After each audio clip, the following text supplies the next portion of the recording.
Hello and welcome to the Anglican Renaissance podcast. My name is Joe, and in this episode I'm going to be discussing a topic that I think some people will have some difficulty with, but I think if you slow down and you kind of think it out the way that I'm actually saying, it will actually make a lot of sense. So what am I going to be talking about today? Well, first of all, I have a little bit of, I think it's allergies or a cold or something. My nose is so stuffed lately. It's the onset of spring here, so apologies if I sound a little nasally or weird. But the topic for this video today is going to be what's the overlap with social conservatism and Christianity, and why it's actually a good idea to argue for social conservatism as a Christian and specifically as a Christian apologist. And why there are lots of people who do this, and why I not only think it's like acceptable in a neutral sense, I think it's actually a very good thing that we should do and recommend.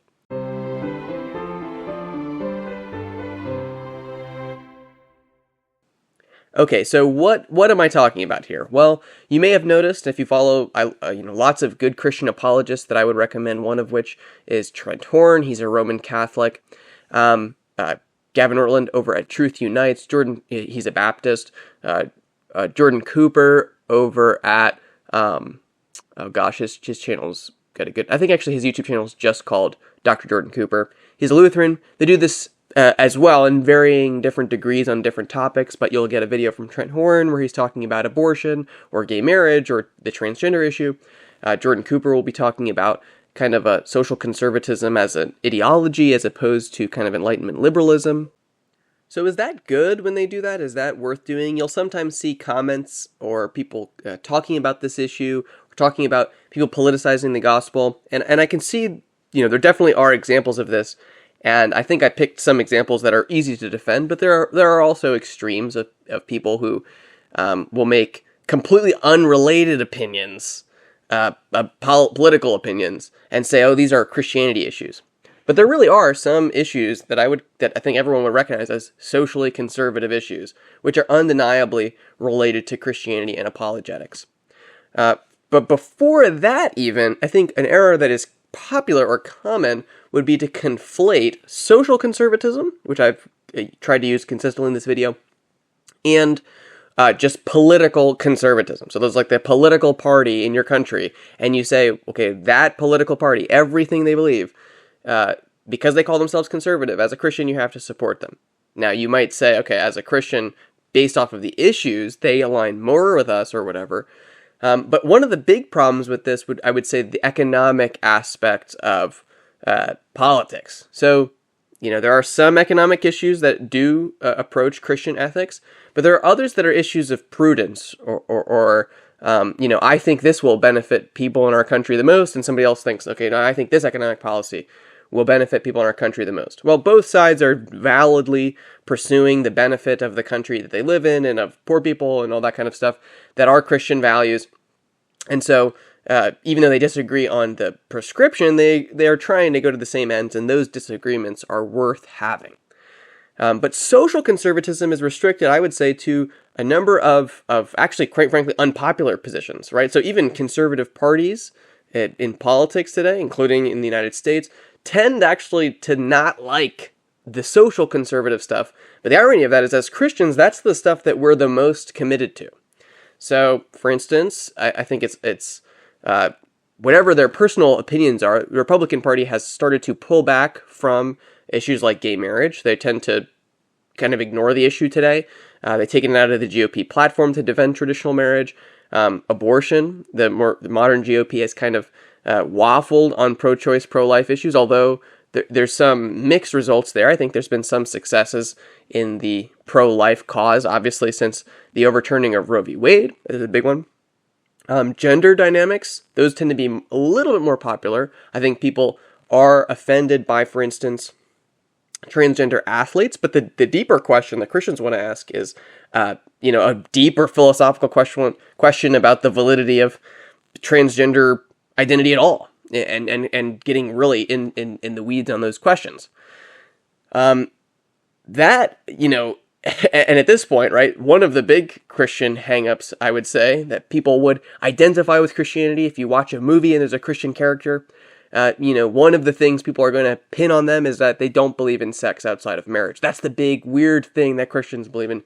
That today, I would say, again, even most self-proclaimed conservatives in the average, political sphere is not really hung up on.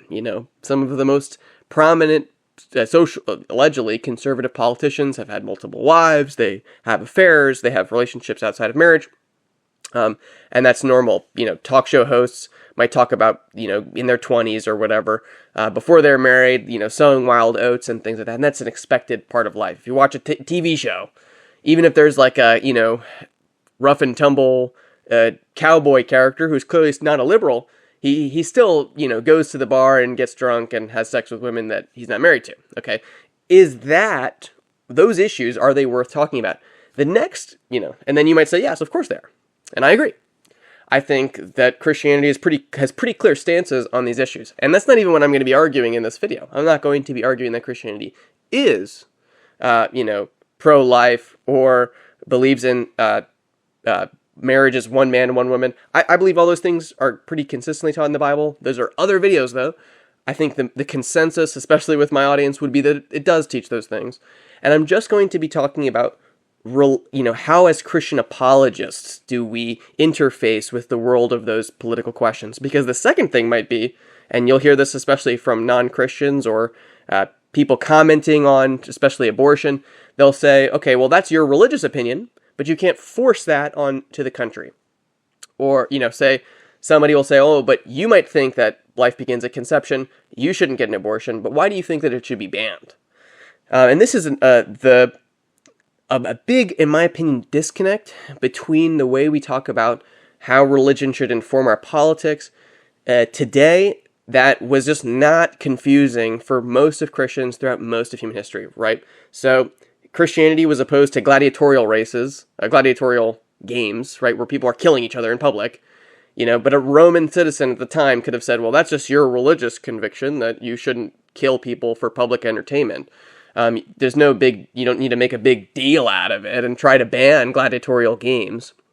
But of course, the early Christians did. Early Christians also opposed abortion. That's pretty clear. And if you read certain early Christian testimony, especially in the Didache, they would have found babies left out for exposure. So it was common in ancient Rome if you didn't want to keep the baby because you thought they were a runt or they had a disability or you just couldn't afford to take care of them, Christians would find those babies left out in the wilderness to die and raise them as orphans. And so that really wasn't a thing before Christianity. Was that valid? Should Christians have done that? Or should they have said, oh, this is my personal opinion, but I shouldn't interfere, right, in the social, political life? Well, Christians didn't think that then, and they shouldn't really think that now. They've never really thought that up to this point. Of course, there are some issues where we might say, okay, this is something that we would restrict to only Christians. So should all Americans tithe to my church? No.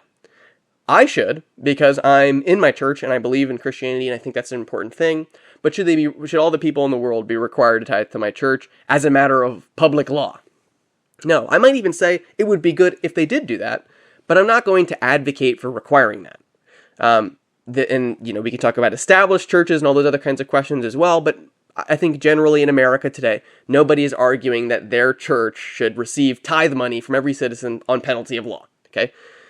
So how do we draw those lines? A lot of people will also say, oh, you guys oppose gay marriage because of Leviticus, but you also wear like mixed fabrics or whatever, right? How do you draw that line? You can't, they will not want to let you draw that line. Well, the line would be what we call natural law. The Bible and Christianity in general, and almost every philosopher prior to the modern era, or the postmodern era, was able to recognize, okay, there are some rules, moral rules, that are observable, natural rules, and then there are some rules that are particular to different religions because they're dependent upon God's revelation. So this is natural law over here, and then unique, what we might call ecclesiastical laws, which are the consequence of unique revelation that not everyone has. Perfect example of this is most Christians and deists, for example, that founded this country would have said by the natural law, by what's observable in nature and by things like cause and effect. There is, of course, a God. So they would have said that that was something as a matter of natural revelation, as it might be called, or natural law. And so many states required that you had to believe in a God to do public service, or colonies before the Revolution would have required that. But they wouldn't have said, oh, you have to be a Trinitarian. Why? Well, they would have said, okay, well, the only reason that Christians believe in the Trinity, they would have argued, was because it was revealed uniquely to us, and we trust the source of that revelation. But we can't expect every citizen who has alternative sources of divine revelation or rejects the concept of divine revelation, like a deist, to be beholden to those unique consequences of the divine revelation that Christians accept. And so that was basically the boundary line between what would be legislated against, and what wouldn't be. What we would argue is that, yes, the Bible talks a lot about moral rules. The Ten Commandments, right, say do not murder, but do not murder is not contingent upon the Ten Commandment. It's something that's a consequence of the natural law. It's in both the Bible and in the world because it's true in a fundamental way. And that's why it's not unique to Christianity to be opposed to cold-blooded murder. Okay? Lots of religions say don't kill innocent people. Not a massive revelation that requires a God to speak to you one-to-one to understand that rule. Theft is another great example of an obviously widely accepted natural law rule that we all accept. The same people who would say, oh, you shouldn't ban abortion because it's unique to your religion, obviously wouldn't say that about murder, even though the prohibition against murder is in the Bible, and that a lot of Christians would say the reason I know with certainty that it is wrong to murder is because it's in the Ten Commandments. The average onlooker can accept that there's enough evidence in the natural world not to, kill people. Okay? Now, this doesn't also, by the way, reject the idea or make it impossible that there will be some people who do not agree with natural revelation. The testimony of natural revelation isn't, a foolproof source of information. In fact, there's some variety. For instance, there were some societies who basically agreed that you can kill people outside of your own tribe. Julius Caesar brags about killing Gauls in the millions because he thinks it's, cool and shows the power and prestige of ancient Rome. Lots of, there are Babylonian stelae that we still have today, which carved memorials of people boasting about how many people they killed in battle from opposing tribes. And then they talk about, in positive sense, killing innocent civilians, women and children, and wiping them off of the face of the earth in a positive way. Okay? Now, even if those aren't literal, and I don't think they probably were, they're using those figures as a point of bragging about the power and authority of their own civilization, and they're making an obvious exception to what we would all be able to recognize they're accountable to. It's not just like, oh, well, it's a cultural difference. Babylonians thought it was okay to kill innocent people. Julius Caesar thought it was okay to kill innocent people. That's just his opinion, man. We wouldn't say that. We would look back on that and say, he was still beholden to the natural law that he shouldn't kill people. And if he was an honest, searcher of moral consistency, all those kinds of things, he would have come to the conclusion that it was wrong to kill innocent people. And so he's still morally accountable for that decision, we would say. Okay, so it's not a matter of personal opinion or just subjective, oh, everybody believes in the natural law, but large consensuses of lots of people agreeing on this rule, despite having different divine revelations or not accepting divine revelation, is a testimony to the fact that it is a consequence of natural law. So some issues today that I think actually present apologetic barriers to entering Christianity for lots of folks were basically widely accepted facts of natural law, agreed upon principles that undergirded almost all moral religious worldviews, and were not unique to Christianity, but today become the things people object to in Christianity. I'll talk to people more so in real life than online, but because I think online is a different audience. But in real life, you'll say, oh, I'm a Christian, and they'll say, well, I can't be a Christian because I believe in the equality of men and women. And they'll say, but the Bible doesn't believe that. Now, what I think a Christian wants to do is wants to say, okay, well, I believe in the equal dignity of men and women. But really what the person who's saying that to you is saying is, I believe that men and women are interchangeable. They don't have any distinct roles or features. And the Bible teaches that men and women have distinct roles and features. And that men tend to be one way and women tend to be another. And that it's a good thing to make society and the rules of society reflect the differences between men and women. And they don't like that the Bible disagrees with them on this issue. Now, there's two approaches as an apologist you can take here. One, you can either downplay what the Bible says, which I think is not a great path forward, to try to convince that person to kind of come to a minimalistic version of Christianity. Or, I think, you should make the case from natural law, not from the Bible, but from natural law for those things. Because actually, that concession from the Bible, say about men and women being different, and men and being more masculine, physical, aggressive, and women being more domestically oriented in their power structures, and we can clarify all those different things. That was the default view for most of human history, based off of observable differences between men and women. You probably can find some very interesting cultural exceptions, but the vast, vast, vast majority of cultures accepted those differences between men and women. And even societies, for instance, like the Iroquois, which used women in politics, did it because they accepted the differences that did exist between men and women. The logic, for instance, fun fact, coming from my American history side, the way that politics, the internal Iroquois, or really the Haudenosaunee government system, as they would call themselves, was governed was there were head women that were chosen by each of the subordinate tribes that would make decisions for all of the tribes. And the thought was, if we had sent men to make these decisions, they would be too puffed up and proud to compromise with the other tribes to come to decisions that would benefit them all, right?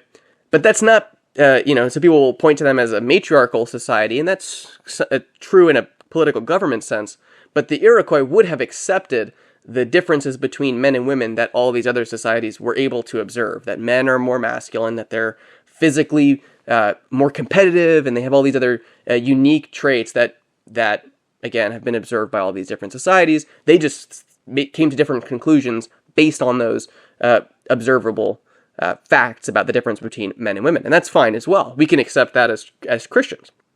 The difference is that today that is a very unpopular observation. In my opinion, in reality, people's biases based off of the world they wish was true. They wish that men and women were functionally interchangeable, and that men could do everything women can do, and that women can do everything that men can do.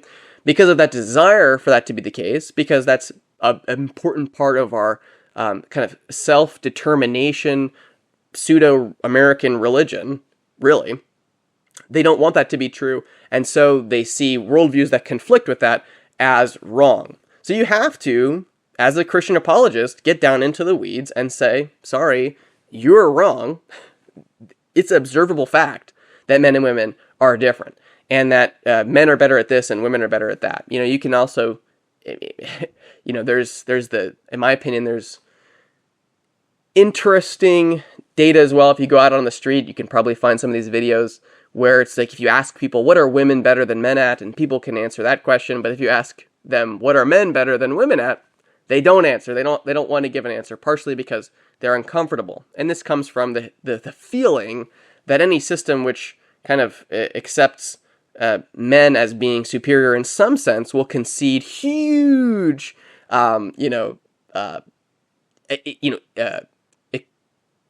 will basically say if men are slightly better than women at some things, they're now infinitely better than them in value, right? That a Christian would disagree with, right? So what the Christian worldview accepts is that men and women are different, and that they have different roles and functions. The actually unique content of Christianity, of the Bible, is that men and women are created in God's image and are both equal in dignity. Now, part of the modern world's reaction against the differentiation of roles between men and women, and the kind of rejection of masculine roles and feminine roles and doing all that, is rooted in actually a unique element of Christianity that is worth defending, right? That, in my opinion, is actually is one of those things like the Trinity, which does require divine revelation. If you believe it, in a purely evolution-based moral system without a creator, that you have to go on natural law to establish morality alone. If you don't have any divine revelation that establishes an equality of dignity between humans, that, or especially beyond, across sexual barriers and across racial barriers and all these kinds of things, it becomes very difficult to not say, okay, well, men are by all these studies provably better at this quality. I think this quality is super important, right? That means men are better than women. And in the ancient world, right, you get this all the time. You get people saying, and you also get some very influential philosophers, Aristotle, Plato, all these guys, who basically just say women are defective men. They're just not as good at being men. So they're not as valuable as men, right? And, compare that to Thomas Aquinas, who expounds on Scripture and says, isn't it important for Christians to realize that, Eve was created not out of Adam's head as to be superior to him, or his foot to be inferior to him, but out of his side to be his equal, right? Now, does Thomas Aquinas believe in modern feminism? Of course not, he doesn't. But he's identifying, in the eyes of God, men and women are of equal dignity. And that man, even if we acknowledge in some sense that men are the head of households in the Bible, and that the Bible commends the idea that men should take charge and command of their families, it's not predicated on the idea that men are superior in worth. That's not why they get this task of protecting their family, right? The reason they get this task of protecting their family is because they're better suited to do that than their wife, because they're men, right? They're physically bigger. They're imposing. If there was a physical altercation that was necessary to protect their family, they would be the ones called upon to do that, and not their wives. That's just the reality of the situation that the Bible describes.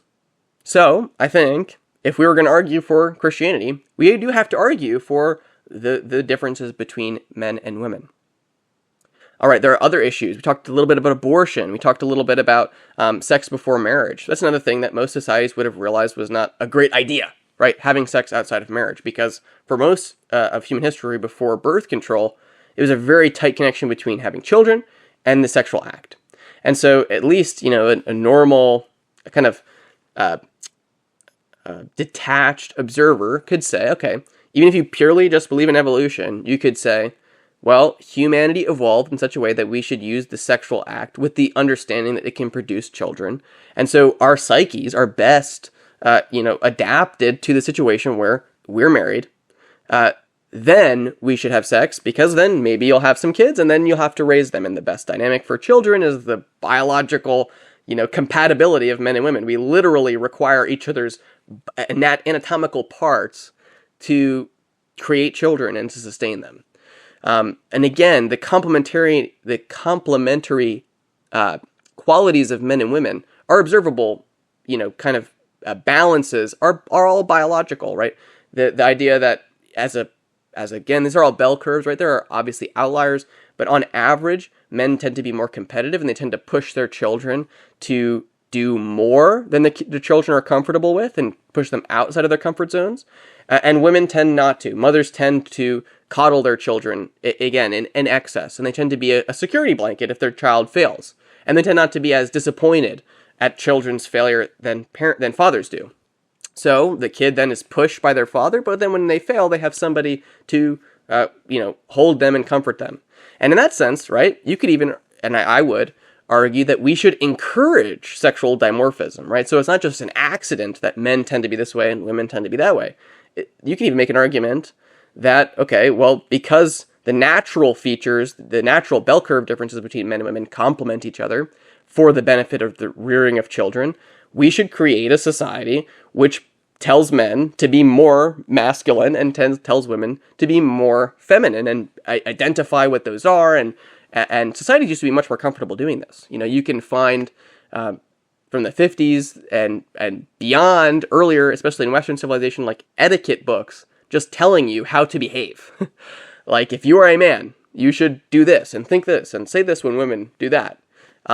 We don't do that today because I guess we're a lot more of an authentic culture. We're much less comfortable with people intentionally acting in a certain way just to fit social standards. But people, most of human history, understood that most social interactions were governed by social rules that were outside of their control, and that was okay to conform to them. And you're rude not to conform to those social standards. That besides the point, all of this to say, none of the arguments on those key issues, which are one of the kind of big dividing lines, I would say, between Christians and the world, are dependent upon divine revelation. Instead, those issues are dependent upon natural revelation. They're things that we can argue about without getting into what did God reveal in the Bible. And in doing so, then we say, okay, look, we just argued, and let's say you've convinced the other person to agree with the natural law conclusions of those arguments on those various issues. Then you can say, isn't it telling, or at least non-contradictory, that the Bible agrees with those suppositions of natural law? It promotes the difference between men and women. It is against murder. It's against all these other kinds of things. It's against violence in different forms. Isn't that an apologetic for the Bible? For instance, the reverse would also be true. This is how you know it's a good argument, that if the opposite was true, then you would hold the premise false. This is also basically most Western people's, I would say, arguments against Islam, but it was even the arguments against Islam that were presented even in the Middle Ages, right? Look, Muhammad is marrying and consummating his marriage with a 9-year-old. You can tell by lights of natural law that is immoral, okay? Does this seem like it's from the omnipotent, omnimoral creator of the universe, or does it seem like it's from man? People do this with Joseph Smith as well. They say, this guy does not seem like an altruistic, omnimoral guy sent from God to make everyone better. He is like lying to people and taking wives behind his wife's back. He's like dying in a shootout and stuff like that, right? What they're doing when they do that is they're saying, this contradicts the lights of natural law. Like, I can tell this guy is not doing the right thing without, even evaluating the status of the divine revelation. Okay?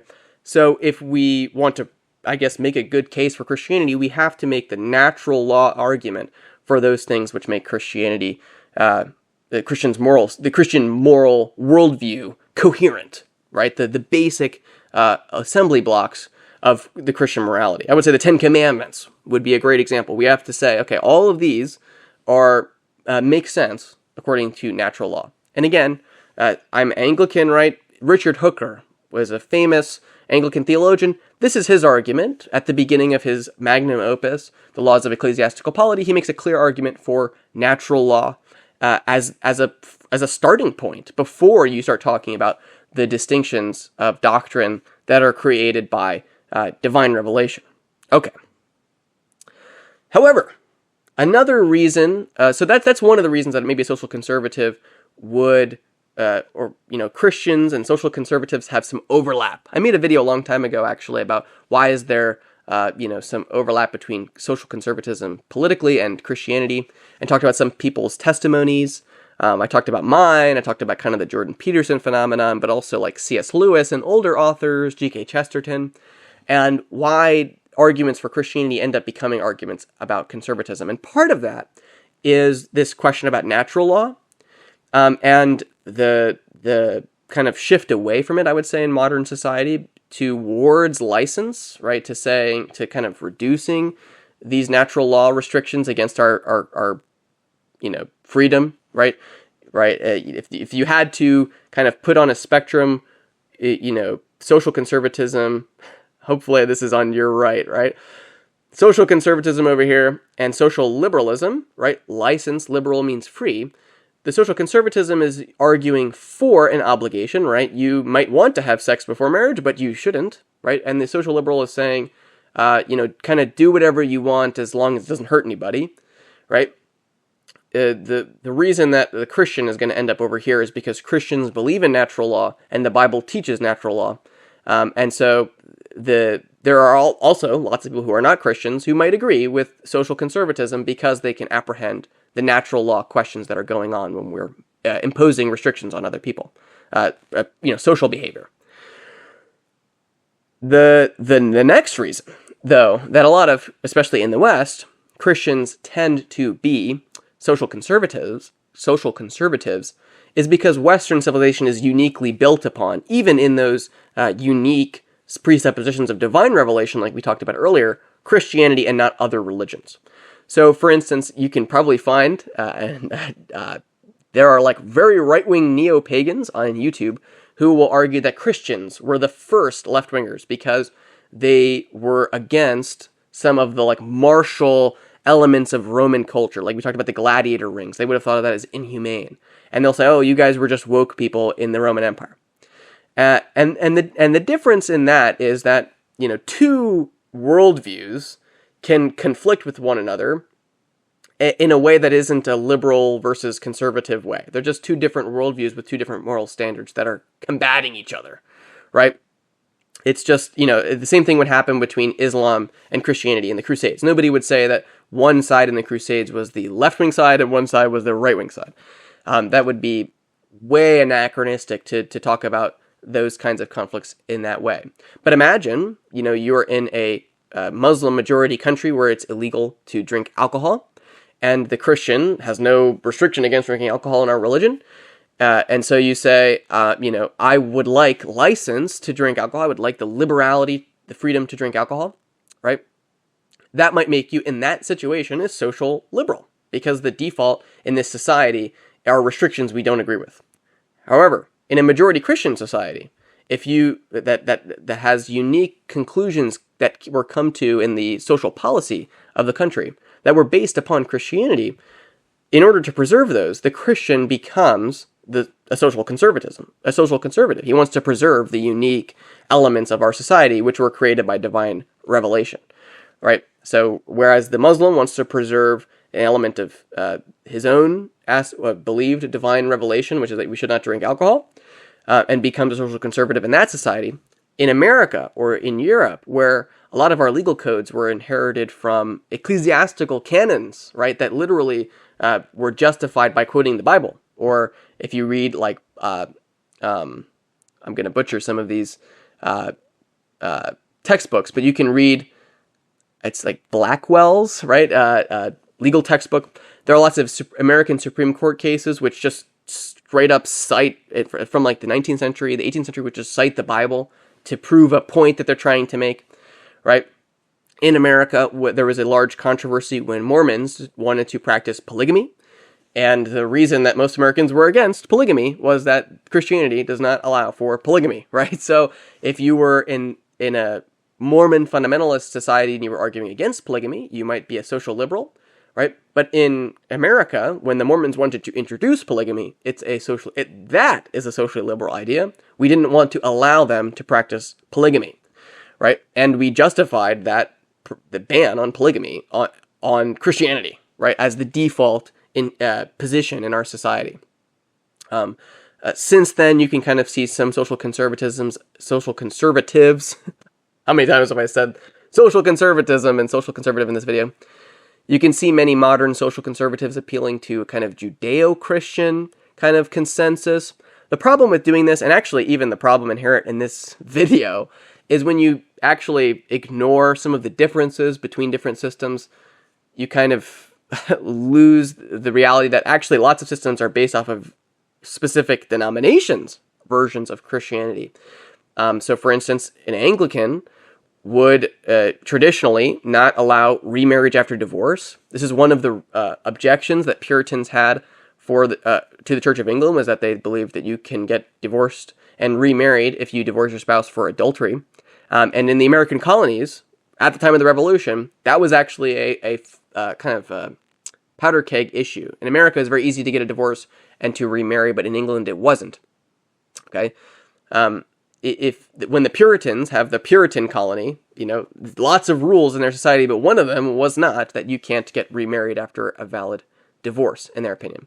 But in an Anglican theocracy, you might say, or in England for most of its history, you can't actually get remarried after when your spouse is still alive, even if you have a valid divorce. So these are some distinctions that societies create based off of the differences in different Christian traditions, of course, as well. And Judaism and Christianity have some differences, but people will try to appeal kind of, in the history of America, it was originally basically a very specific set of Protestant Christians that founded our kind of, civilizational beliefs, Puritans, Quakers, even, depending on the colony, right? And then there's this idea, okay, we'll just broaden it up to a kind of general Protestant Christianity so that we can have a kind of consensus American ethos, right? As we went from being people who identified with our colony or our state to people who being identified with our nation, right? And then there were large immigrant waves of Roman Catholics to the United States, and so there was this effort to say, okay, well, Christianity, qua Christianity, is a big enough umbrella, and let's just kind of hold the things in common to Christianity, right? Then the new waves of immigration came, especially around World War II, or prior to World War II. Then there was an effort to kind of include Jews, and then even more to include Roman Catholics, as there was still hesitancy up to, say, the election of President Kennedy, and say, okay, let's just take what's common to all of these different religions and kind of see that as the core of our identity. If you're going to defend those values that are rooted in religion, which we recognize are rooted in religion, like I said earlier, the idea that all humans have an equal dignity despite their ability, class, race, creed, or sex, is actually a consequence of divine revelation and not of natural law. So if you decide to defend those unique consequences of our society, of our polity, you're going to become a social conservative.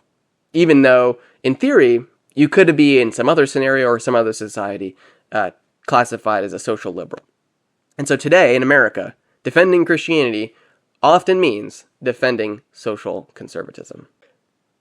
Thanks so much for watching. If you liked the video, like the video. If you agree or you disagree, put something in the comments and let me know.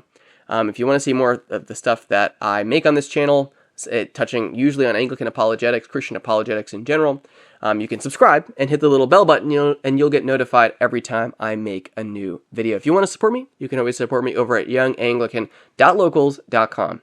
Thanks so much for watching, and God bless.